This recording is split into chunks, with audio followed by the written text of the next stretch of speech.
নমস্কার। যাই হোক, সেকেন্ড পার্টটা আসবে বলেছিলাম, সেটাও চলে এসছে। এই যে আজকে একটুখানি পটল পনির বানাবো। আধুনিক জানেন তো পনির খেতে খুবই ভালোবাসে। ও শুধুমাত্র ওই পনির আর ডিমটুকুই খেতে ভালোবাসে, আর মাংস আর মাছ একদম ছুঁয়েও দেখতে চায় না। যাই হোক, ওকে আমি ভুলিয়ে ভালিয়ে ওটা ভাতে মিক্স করে খাইয়ে দিই। তারপরে কিছুক্ষণ পরে জিজ্ঞেস করে, তুমি আমায় মাংসটা খাইয়ে দিয়েছো না? তো আমি তখন বলি, কই না তো, না তুমি তো মিথ্যা বলছো, এরকম করে এখন বলতে শিখেছে।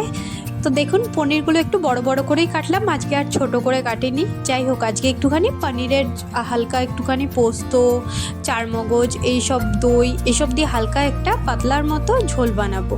আর সঙ্গে তো পটল থাকবেই, আর যদি পটল নাও দিতে চান আলুও স্কিপ করতে পারেন। অবশ্যই পনিরের রেজালার মতো বানাতেই পারেন। তো আমার কাছে পটলগুলো অনেক দিন ধরেই রয়ে গেছে, প্রায় 2-3 দিন হলো। তো ভাবলাম যে পটলগুলো একটুখানি বানিয়েই নিই। যাই হোক, পনিরগুলো হালকা একটুখানি ভেজে গরম জলের মধ্যে ডুবিয়ে রেখে দিচ্ছি। কার কার এই পটল পনিরগুলো খেতে অবশ্যই ভালো লাগে, অবশ্যই কিন্তু কমেন্টে জানাবেন। আর বাঙালিদের এই পটল পনির বা পটল চিংড়ি এইসব খেতে তো অবশ্যই ভালো লাগে।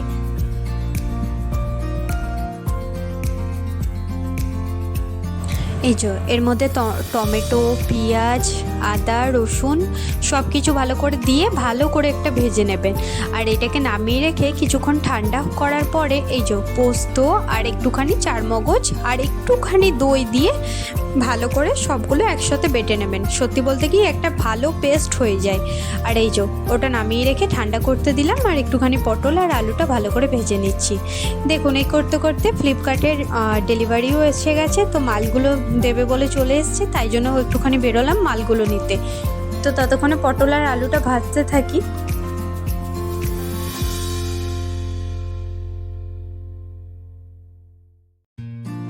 এই যে ঠান্ডাও হয়ে গেছে, এবার সবগুলো একসাথে ভালো করে বেটে নেবো। এর মধ্যে অল্প একটুখানি দই দেবেন, আর দই নাও দিতে পারেন, আমার কাছে ছিল তো অল্প একটুখানি আমি দই দিয়ে দিলাম। তো এরপর এইটা ভালো করে বেটে নেবো। ততক্ষণে পটল আলুটা ভালো করে ভাজাও হয়ে গেছে। এইবার ওগুলো তুলে রেখে ভালো করে এইগুলো দিয়ে ভালো করে কষাতে লাগবো। সত্যি বলতে কি এইটা খেতে অত্যন্ত ভালো হয়। হ্যাঁ, যদি পটল আলু নাও দিতে চান অবশ্যই শুধু দিয়ে বানাতে পারেন।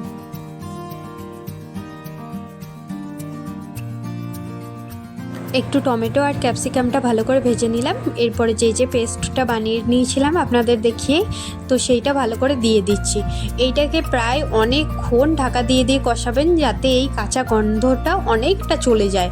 আর সত্যি বলতে যতক্ষণ না তেল বেরোবে, অল্প পারলে গরম জল পাশে রাখুন, জলটা দিয়ে দিয়ে কষাতে থাকুন। সত্যি বলতে এইটা আমার খুবই ফেভারিট রান্না। চলুন এবার আস্তে আস্তে কষতে থাকুক, ঢাকা দিয়ে দিই। চলুন, এই যে ফ্লিপকার্টে যা যা মালগুলো নিয়েছিলাম, একটা দাওয়াতের ছোট চাল নিয়েছি, কদিন পর একটা বিরিয়ানি করব তাই আগে থেকে রেখে দিয়েছি। হ্যাঁ, ডায়েটে আছি তো এক একদিন চিট ডে নিই, তো চিট ডের জন্য বিরিয়ানি বানাবো, তার জন্য নিয়ে নিয়েছি। এই যে ধূপকাঠি আর যা যা লাগে, তেল, চাল, নুন, মোটামুটি যা যা শেষ হয়েছিল তাই নিয়ে নিয়েছি। চলুন এবার আস্তে আস্তে ফুটিয়ে ফুটিয়ে এটার যতক্ষণ না তেল বেরোচ্ছে ততক্ষণ এবার ঢাকা দিয়ে দিয়ে এটা অনেকক্ষণ ধৈর্য সহকারে রান্নাটা করতে।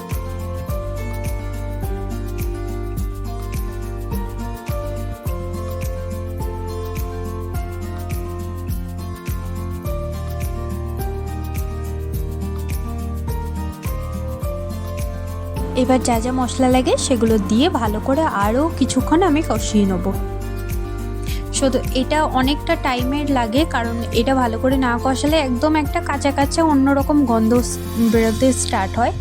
তো যারাই অবশ্যই করবেন এরকম হালকা একটু গরম জল পাশে রাখবেন, গরম জল দিয়ে দিয়ে করতে থাকবেন।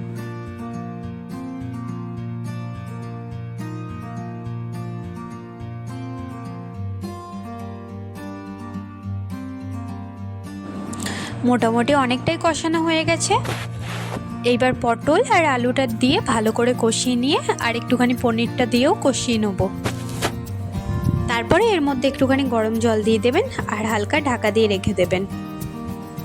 সত্যি বলতে এই রান্নাটা অবশ্যই বাড়িতে একবার ট্রাই করতে পারেন। যারা যারা পটল আলুটা স্কিপ করতে চান অবশ্যই স্কিপ করে বাকি যা যা মশলা আছে তা দিয়ে করুন, অবশ্যই ভালো লাগবে খেতে।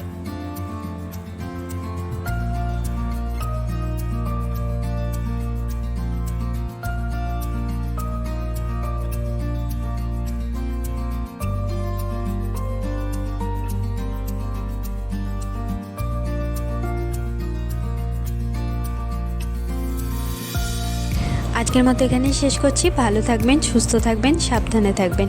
আরও নতুন ব্লগ আসছে, দেখতে থাকুন। ভালো লাগলে একটা অবশ্যই লাইক করে দেবেন।